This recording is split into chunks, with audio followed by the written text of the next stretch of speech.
Saya bukan peneliti nasab, tapi kami abdi hadis Nabi Muhammad SAW, pengabdi hadis Nabi. Dari tahun 2004 kami belajar Sahih Bukhari Muslim, sampai sekarang masih belajar dan mengajarkannya. Diijazahkan beberapa masyayikh, ada yang asyraf, ada yang saadah, ada yang kiai-kiai di Jawa, ada yang dari India, ada yang dari Arab. Tapi wajah saya bukan Arab, saya ini Arab ma'lum, kalau hadis. Judul babnya Ma'rifatul Ansab, mengetahui nasab. Tapi itu bukan untuk nasab seperti ini.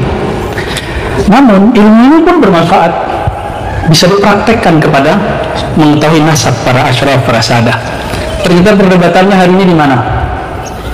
Tadi yang ditawasulin oleh beliau Al-Habib Taufik, yang dibaca oleh zuriat beliau Al-Habib Ali, Ubaidullah bin Ahmad, itu ya, benar nggak? Yang lagi rame di YouTube, benar ya? Abdullah atau tasghirnya, tasghir itu dikecilkan, biasanya itu tradisi para masyayikh, karena ulama wali-wali Allah itu namanya banyak.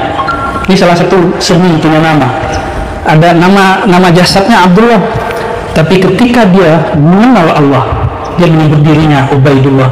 Abdullah itulah Sayyidina Muhammad SAW. Ubaidullah aneh, dia bilang begitu. Sayyidina Ubaidullah bin Ahmad ini mulai dipertanyakan, beliau ini ada atau tidak, itu wajar. Jadi kalau ada yang kritik, jangan marah, baik. Kan sekarang ada seorang kiai yang sangat alim di Banten, namanya siapa? Kiai Imat ya. Saya tidak mengingkari kealiman beliau. Sebagai sebuah penelitian, itu tantangan hebat bagi para habaib. Supaya apa? Mesti ada juga yang membahasnya tidak dengan emosi, tapi membahasnya karena dia membahas pakai buku, pakai tulisan, kita balas pakai tulisan. Dia buat ceramah, kita buat ceramah. Innamal mu'minuna ikhwah. Kan beliau katanya zuriat Syarif Hidayatullah juga. Kalau iya berarti jalur asyraf, kalau benar. Ya tinggal kekuatan aja, pakai kekuatan ilmu. Meskipun itu menyakiti banyak zuriat Nabi dari kalangan Al-Ba'alawi. Nah, dalam hal ini kami punya pandangan sendiri. Nah, beliau kan berargumentasi. Argumennya lumayan memukau. Tapi bagi saya, ya biasa aja. Kenapa? Apa kata beliau? Ubaidullah ini nama dia tidak muncul dalam kitab-kitab biografi di abad itu. Betul nggak? Ya wajar. Di zaman itu nggak ada Duk Capil, Pak Sekda. Pak Sekda namanya ada nggak di Duk Capil? Henry gitu. Banyak Pak namanya Henry. Henry apa Pak? Henryzal. Itu banyak, ratusan namanya Henryzal. Di zaman itu nggak ada namanya sistem online gitu, nggak ada. Kalau argumentasi teori yang dibangun, kalau nama orang ini tidak ditulis di masanya dalam kitab-kitab tarajum, tarajum itu biografi, kitab-kitab sejarah, terus dia tidak ada, begitu kira-kira yang saya simpulkan. Kalau salah mau nanti diluruskan. Kalau itu alasannya, nama para sahabat Nabi pun tidak ditulis di masa hidup mereka. Kapan ditulis? Kapan ditulis? 1 abad, 2 abad setelah mereka. Itu muncul kitab Imam Ibnu Sa'ad, muncul kitab Imam Bukhari, At-Tarikh As-Saghir, At-Tarikh Al-Kabir. Itu 1 abad, 2 abad setelah sahabat Nabi SAW. Jadi kalau kita pakai teori itu, teori apa? Kalau nama dia nggak ada dalam kitab biografi, berarti orang ini nggak ada, gitu. Kalau begitu sahabat Nabi nggak ada semua dong. Ya, saya mau tanya nih, emang Wali 9 namanya ditulis dalam kitab sejarah di zaman itu? Hatta risalah hari ini yang disebut risalah Wali 9, itu risalah yang ditulis muridnya atau murid dari muridnya atau pengikutnya, nggak ditulis di zamannya. Jarang, kecuali ada 1 manuskrip yang sampai sekarang nggak ada nama, anonim. Alhamdulillah kami 2009, 2010, 2011 ikut meneliti manuskrip Nusantara, masih tulisan tangan. Itu kertasnya kalau diangkat jatuh, pecah. Dibimbing oleh Prof. Oman Fatur Rahman. Jadi kita mencari kemana-mana. Ya. Jadi kalau ada yang mengkritisi para sayyid, para habaib, ya saya prihatin karena banyak yang emosi juga. Bagi saya kita tanggapi saja dengan kepala dingin. Hadis kalau tidak ada sanad, maka siapa saja bisa bikin hadis palsu. Hari ini 1442 Hijriah, 1444 Hijriah. Anak Presiden Jokowi siapa? Kaisang dan Gibran 2. Kalau saya Imaduddin mencatat sekarang, bikin sebuah buku, anak Presiden Jokowi 3, 1 Kaisang, 2 Gibran, 3 Imaduddin. Kalau sekarang saya katakan, pasti ketahuan saya bohong, betul. Tapi kalau buku ini saya taruh di dalam sebuah peti besi, kemudian saya gembok, saya merekin, dibuka tahun 2500 Masehi. 500 tahun lagi dibuka ini kotak besi oleh seseorang yang menggali sepiteng. Kemudian ditemukan sebuah kitab saya itu yang di dalamnya menyatakan bahwa anak Pak Jokowi 3, Gibran, Kaisang, dan Imaduddin. Lalu orang itu membaca, oh berarti Imaduddin yang ada di 2023 yang sekarang banyak keturunannya di Kresek itu adalah keturunan daripada raja besar di Indonesia zaman itu, yaitu namanya Bapak Jokowi. Mulai dari situ kemudian keturunan saya yang ada di Kresek itu akan ganti silsilah menjadi kemudian luhurnya Imaduddin bin Jokowi. Kenapa? Karena ada manuskrip yang baru ditemukan. Kemudian setelah beberapa ratus tahun akan semakin kokoh, akan semakin kokoh, akan semakin kokoh. Nanti tahun 3000 seluruh keturunan saya sudah masyhur dan istifadah bahwa keturunan daripada raja besar di Indonesia yang dulu berkuasa bernama Insinyur Haji Joko Widodo.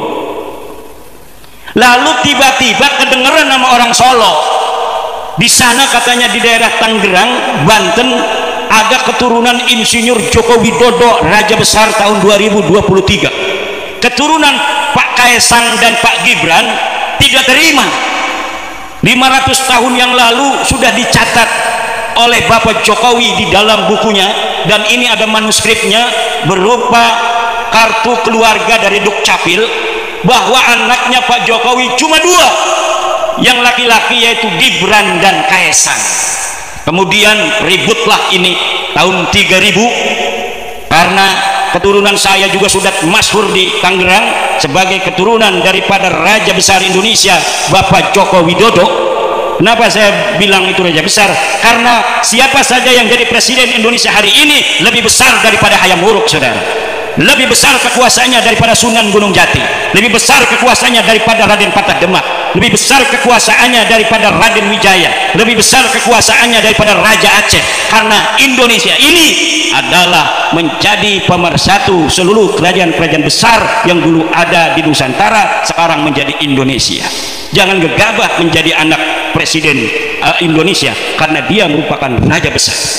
Bangga dong. Nanti keturunan saya itu yang sudah ada manuskrip bahwa mereka adalah keturunan daripada Bapak Joko Widodo itu. Tetapi ketika ada yang membatalkan dari Solo keturunan-keturunan Bapak Jokowi, bahwa dalam manuskrip asli keluarga Pak Jokowi yang ada di Solo tidak ada anak Pak Jokowi namanya Imaduddin, apa yang akan terjadi? Itulah yang banyak terjadi dengan nasab-nasab palsu.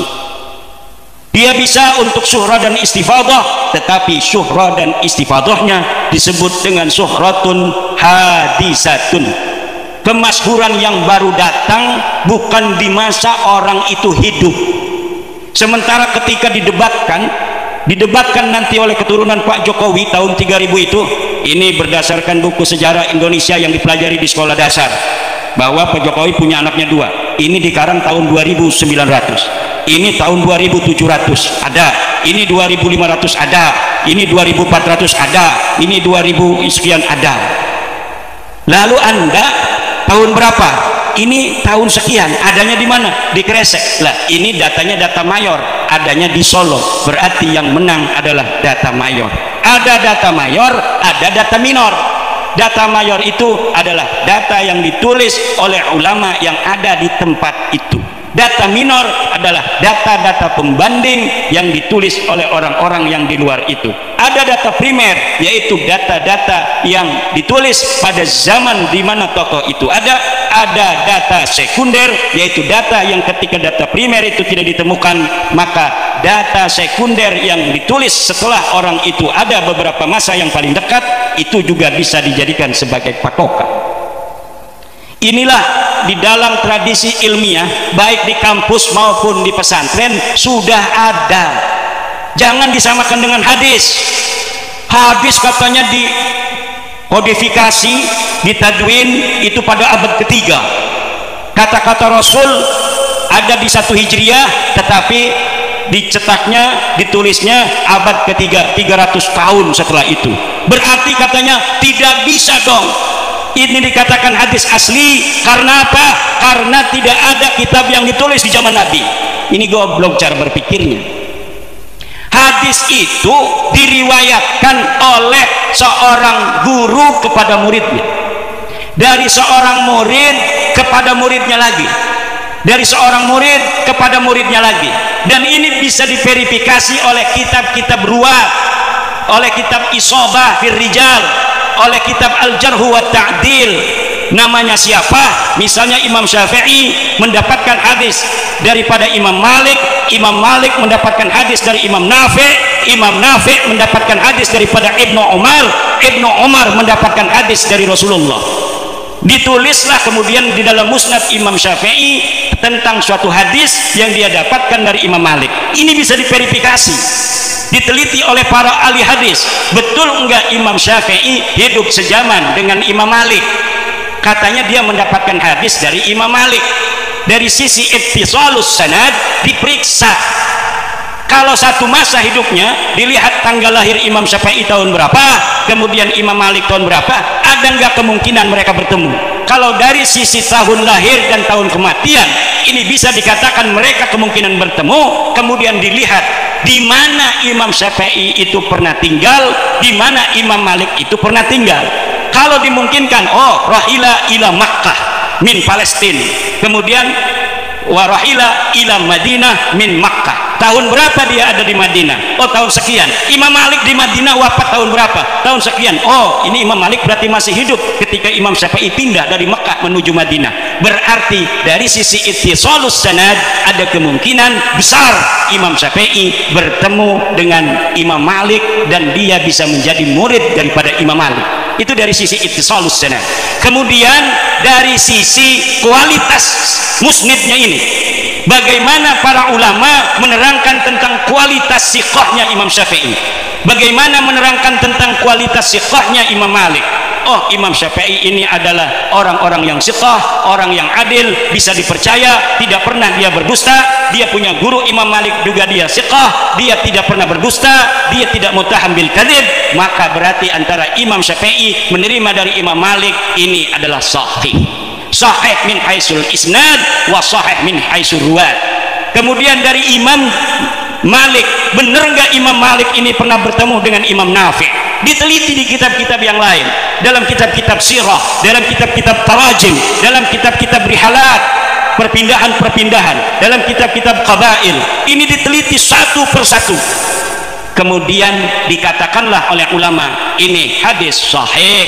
Kalau misalnya ada orang ternyata dia ini bertemu tetapi dia pernah berdusta, disaksikan oleh orang dan dapat dibuktikan kedustaannya, maka kemudian dia disebut oleh ulama-ulama ahli jarh wa ta'dil kadzdzab atau muttaham bil kadzib. Maka hadisnya turun derajatnya, walaupun ittisal sanadnya, tetapi dia kemudian menjadi dhaif. Apakah ketika kita mendhaifkan hadis, mengatakan hadis ini munqati, adalah kita menyakiti Rasulullah? Tidak. Ini namanya kita sedang membersihkan hadis-hadis Rasul daripada hadis-hadis palsu. Ini besar loh nama Rasulullah. Katanya Rasulullah berkata demikian. Benar nggak Rasulullah berkata demikian? Bisa diverifikasi oleh kita. Ditahrij hadisnya. An-nadhafatu minal iman. Hadis Rasulullah katanya. Kemudian kita verifikasi di kitab apa dia ada.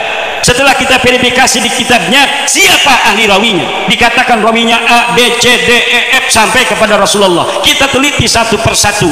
Dia mengatakan haddatsana Malik, haddatsana Nafi'. Betul enggak Imam Malik ini bertemu dengan Imam Nafi'? Betul enggak Nafi' ini kemudian bertemu dengan Ibnu Umar dan selanjutnya dan selanjutnya? Jadi perawinya, sanadnya orang.